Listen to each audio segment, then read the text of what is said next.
हीरानगर गांव में विजय अपनी पत्नी और 5 साल की बेटी के साथ एक झोपड़ी में रहता था।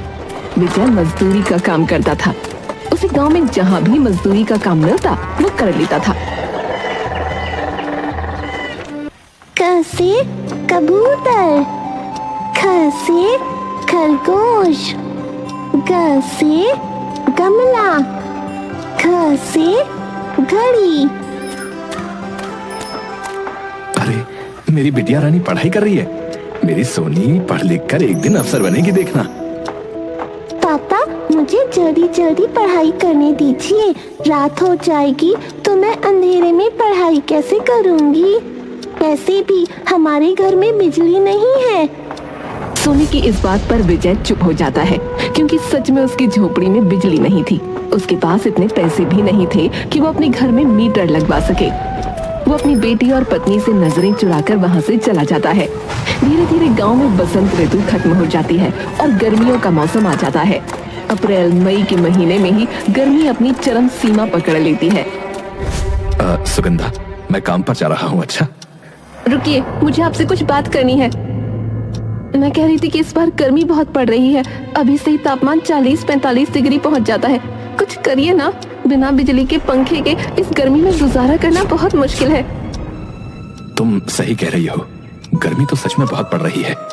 मैं आज काम पर जा रहा हूँ, देखता हूँ बाहर कुछ जुगाड़ बन पाता है तो। वैसे सोनी कहाँ है? कहीं दिखाई नहीं दे रही। होगी बगल वाले राजू भैया के यहाँ। उनके घर में कूलर है ना, तो उन्हीं के यहाँ रहती है दिन भर। अच्छा ठीक है, चलो मैं चलता हूँ। विजय अपने मजदूरी के काम को ढूंढने गांव के चौक पर चला जाता है, जहां उसकी मुलाकात उसके दोस्त हीरा से होती है। भाई विजय, यार काम बड़ा मंदा चल रहा है, अभी तक कोई काम नहीं मिला मुझे। और बता, सब ठीक तो है भाई? अब कहाँ ठीक है हीरा भाई, इतनी ज्यादा गर्मी पड़ रही है। तुझे तो पता ही है मेरे घर में बिजली नहीं है, तो बहुत मुश्किल से समय कट रहा है यार। मैं तो फिर भी बाहर आ जाता हूँ, घर में बच्चे पत्नी बड़ी मुश्किल से गुजारा कर रहे हैं। हाँ यार, मैं तो भूल ही गया था, तेरे घर में तो बिजली भी नहीं है। मैंने तो 8,000 रुपए में एक रूम कूलर खरीदा है भाई। अरे भाई क्या बताऊं यार, बहुत ही ठंडी हवा देता है यार, और रात को जो है बहुत ही अच्छी नींद आती है। हीरा भाई, तू तो मेरा बहुत ही अच्छा दोस्त है यार। सुन, एक बात कहूँ, क्या तू मुझे अपनी बिजली की तार में टाका लगाने देगा? बदले में मैं तुझे महीने में 100-200 दे दिया करूंगा यार। नहीं भाई, नहीं, ये सब गलत काम मैं नहीं करता यार। देख, बुरा मत मानना, दोस्ती अपनी जगह है, और वैसे भी टाका लगाने से बिजली में कम वोल्टेज आता है यार, समझा कर। तो तू साफ साफ क्यों नहीं कह देता कि तू अपनी बिजली मुझे नहीं देगा? अरे यार, तू तो अब बुरा मान रहा है। देख, मैंने कहा ना कि दोस्ती अपनी जगह है, लेकिन भाई देख, मैं ईमानदार आदमी हूँ और ईमानदारी से ही काम करता हूँ, समझा? विजय समझ जाता है कि हीरा सिर्फ बड़ी बड़ी हाँक रहा है। असल में वो नहीं चाहता कि विजय उसकी बिजली में टांका लगाए। तभी उन दोनों को मजदूरी का काम मिल जाता है। काम करके विजय जब शाम को घर लौट रहा था तो उसे अपनी बीवी की बात याद आती है। वैसे सोनी कहाँ है? कहीं दिखाई नहीं दे रही है। होगी बगल वाले राजू भैया के यहाँ। उनके घर में कूलर है ना, तो उन्हीं के यहाँ रहती है दिन भर। घर तो जा ही रहा हूँ, चलो सोनी को भी लेता चलता हूँ। सुगंधा कह रही थी कि वो दिन भर राजू भाई के यहाँ ही रहती है। ऐसा सोचते हुए विजय अपने पड़ोसी राजू के घर की ओर जाता है। वहाँ पर वो जो देखता है उसकी आंखें दंग रह जाती हैं। उसकी बेटी वहाँ जमीन पर बैठी थी और राजू का परिवार सोफे पर बैठकर फल खा रहा था। तभी राजू की बीवी ने कहा, ए लड़की, जरा ये कचरा उठाकर कूड़ेदान में डाला, और हाँ, ये जरा प्लेट खंगाल के रख देना। ठीक है आंटी। सोनी कचरा उठाकर फेंक देती है और साथ में प्लेट भी धो देती है। सोनी, मेरे लिए एक गिलास पानी लेके आ। सोनी गिलास में पानी ले आती है, लेकिन वो थोड़ा लड़खड़ा जाती है, जिस वजह से पानी सोफे के ऊपर गिर जाता है।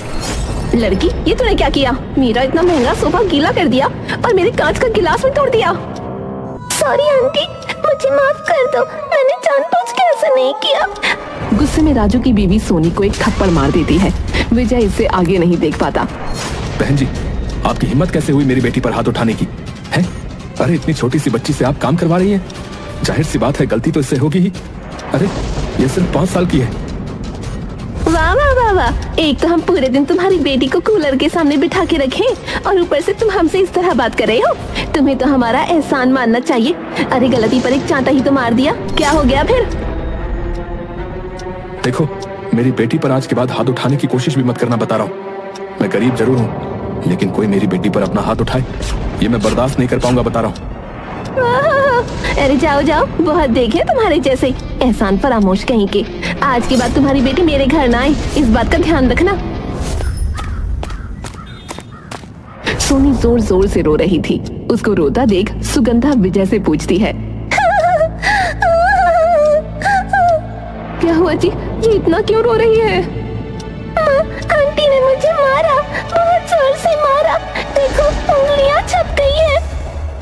फिर विजय अपनी पत्नी को वहां घटित घटना के बारे में सब कुछ बताता है कि किस तरह से राजू की पत्नी सोनी से अपना काम करवा रही थी और किस तरह गलती होने पर उसने सोनी पर हाथ भी उठाया। उस औरत की इतनी मजाल, उसने मेरी नन्ही सी बेटी पर हाथ उठाया, उसे तो मैं छोड़ूंगी नहीं। नहीं सुगंधा, रहने दो, मत जाओ वहां। मुझे उन्हें जो बोलना चाहिए था मैं बोल चुका हूँ। मम्मी, आंटी बहुत गंदी है, मैं अब उनके घर में कभी नहीं जाऊंगी, चाहे मुझे गर्मी में ही क्यों ना रहना पड़े। अपनी नन्ही सी बेटी के मुंह से ऐसी बातें सुनकर विजय की आंखों में आंसू आ जाते हैं। वो इस समय अपने आप को एक अभागा बाप महसूस कर रहा था। उसी दिन रात को क्या हुआ, आप अभी तक सोए नहीं? आपको नींद नहीं आ रही है क्या? नहीं सुगंधा, मुझे अपने ऊपर शर्म आने लगी है। मैं एक अच्छा बाप नहीं बन पाया और ना ही एक अच्छा पति बन पाया हूँ। मैं अपने परिवार के लिए बहुत कुछ करना चाहता हूँ, लेकिन कर नहीं पाता। ये बात मुझे अंदर ही अंदर खाई जा रही है। ऐसा नहीं है, आप दिन रात कड़ी मेहनत करते हैं, आपकी तरफ से कोई कमी नहीं है। शायद हमारा ही नसीब ऐसा है। चलिए, बहुत रात हो गई, आप सो जाइए। ऐसा कहकर सुगंधा तो सो जाती है, लेकिन विजय को सारी रात नींद नहीं आती। अगली सुबह जब वो काम पर जा रहा था तो उसे कबाड़ी की दुकान पर एक टेबल पंखा दिखता है। भैया, ये टेबल पंखा बिकाऊ है क्या? हाँ भैया, आपको चाहिए? हाँ हाँ, कितने का बेच रहे हो? भैया 800 रुपया में ले जाइए। क्या कहा, 800 रुपए? 800 रुपए तो बहुत ज्यादा है। वैसे भी ये पंखा देखो ना, बहुत पुराना दिख रहा है, पता नहीं चलेगा भी कि नहीं। एक काम करता हूँ, मैं तुम्हें इसके 500 रुपए दे सकता हूँ, लेकिन वो भी एक साथ नहीं भैया, थोड़े थोड़े करके दे दूंगा, चलेगा? देखिए, आप हमारे ही गांव के हैं, हाँ, तो मैं जो है आप पर भरोसा कर सकता हूँ, लेकिन भैया मैं कीमत कम नहीं करूंगा। एक तो आप मुझे थोड़े थोड़े पैसे देंगे, ऊपर से कीमत भी कम कर दूं, ऐसा नहीं होता भैया। सुगंधा, ये पंखा रखो, मैं शाम को आकर इसे चलाने की कोशिश करूंगा। मैं ये कबाड़ी वाले की दुकान से खरीद कर लाया हूँ। विजय शाम को जब घर आता है तो सोच में पड़ जाता है कि वो अब क्या करेगा। तभी उसे एक आइडिया आता है। क्यों ना मैं रात को खंबे में ही टाका लगा लूं, किसी को पता भी नहीं चलेगा, और जब बिजली विभाग वालों के आने का टाइम आएगा तो मैं इसे हटा लूंगा। गरीबी का मारा विजय अब अपने परिवार के लिए बिजली की चोरी भी कर सकता था। रात को सबके सो जाने के बाद वो खंबे में अपनी तार फंसाता है और तार को अपने घर तक ले आता है। हाँ, ऐसा ही करता हूँ। सुगंधा, मैंने खंबे में टांका फंसा लिया है, अब ये पंखा चल पाएगा। सुनो, तुम ये बात किसी को लेकिन बताना मत, ठीक है? विजय पंखे से जैसे ही तार जोड़ता है, पंखा चलने लगता है। पंखे की हवा खाकर वो तीनों बहुत खुश होते हैं। कितना अच्छा लग रहा है, ऐसा लग रहा है कितने सालों बाद पंखे की हवा खाई है। हाँ मम्मी, आज तो रात को बहुत अच्छी नींद आएगी। वो पूरा परिवार खुशी खुशी रात का खाना खाता है। रात भर वो तीनों बहुत गहरी नींद में सोते हैं, लेकिन जैसे जैसे सुबह होने लगती है, पंखा गर्म हवा देने लगता है। अरे, ये पंखा दिन में इतनी गर्म हवा क्यों दे रहा है? हमारी ये घास फूस की झोपड़ी धूप में बिल्कुल गर्म हो जाती है, ऐसे में पंखा गर्म हवा तो देगा ही। विजय काम पर चला जाता है। उसके पीछे से उसकी बेटी पंखे की गर्म हवा के कारण बेहोश हो जाती है। क्या हुआ सोनी, उठ मेरी बच्ची। हे भगवान, ये तो बेहोश हो गई, अब मैं क्या करूं? सुगंधा ठंडे पानी की बूंदें अपनी बेटी के चेहरे पर डालती है, जिससे उसकी बेटी को होश आ जाता है। माँ, ये पंखा बंद कर दो, इसकी गर्म हवा से मुझे घुटन हो रही है। सुगंधा पंखा बंद कर देती है। उन दोनों को फिर से पूरी दोपहर गर्मी में ही काटनी पड़ती है। शाम को जब विजय घर आता है तो वो काफी थका हुआ था। पंखे की गर्म हवा भी उसे अच्छी नहीं लगती। इसलिए वो अपने आंगन में पेड़ के नीचे जमीन पर ही लेट जाता है और अपने घर को बड़े ध्यान से देखने लगता है। इस पंखे से तो इतनी गर्मी में गुजारा नहीं होगा। मुझे कुछ और सोचना होगा। क्या हुआ जी, आप इस तरह यहाँ क्यों लेटे हुए हैं? गर्मी बहुत लग रही थी सुगंधा। यहाँ पेड़ के नीचे मिट्टी पर बहुत ठंडक महसूस हो रही है। गर्मी तो सच में बहुत है। आप जानते हैं, आज हमारी बिटिया बेहोश हो गई थी। पंखे की हवा से पूरे घर में उमस हो गई थी। मुझे तो लगता है आपका ये पंखा लाना और खंभे से बिजली चोरी करना सब बेकार है। हाँ, तुम सही कह रही हो। हमें कुछ और ही सोचना होगा।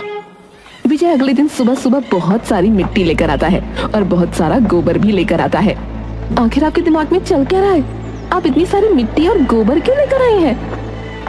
अरे सुगंधा, ये सिर्फ मिट्टी और गोबर नहीं है। तुम मुझे थोड़ा समय दो, फिर देखना तुम्हें इन चीजों का मैं जादू दिखाऊंगा। जादू, हाँ। बस तुम मेरी मदद करो ये गोबर और मिट्टी मिलाने में, ठीक है?